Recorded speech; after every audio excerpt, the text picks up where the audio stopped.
In the space between who you were becoming and who you settled for being, it is the death that comes from being too comfortable for too long. Comfort in the right doses is necessary. Rest after effort, ease after struggle, they are not weaknesses. They are how people recover. The problem is that comfort has no built in expiry. It will not announce when it shifts from restoration to stagnation.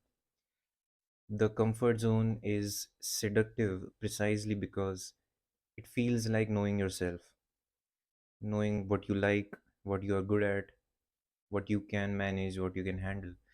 But there is a fine line between self knowledge and self limitation. At some point, I know my limits becomes a story we tell ourselves to avoid finding out where our limits actually are.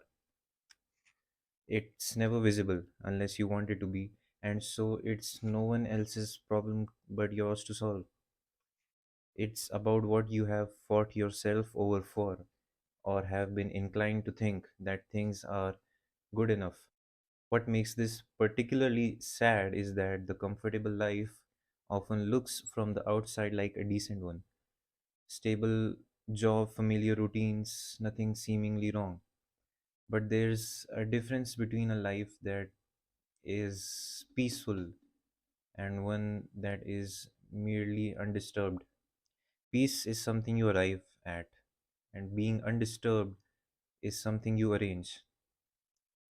Comfort by design minimizes challenge. Extended comfort over time may minimize the self. I'm not telling you to manufacture your own suffering. Discomfort for its own sake is just pain.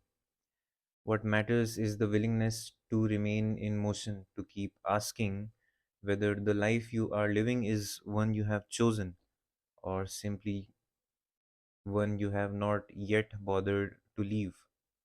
That distinction, small as it sounds, is everything.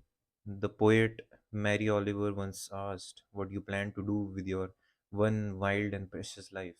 If the answer it gives is nothing much, nothing that scares you, nothing that might not work out, it's a life postponed indefinitely. The most dangerous of all deaths will be the one we sleep through warm and untroubled, never knowing we were dying at all.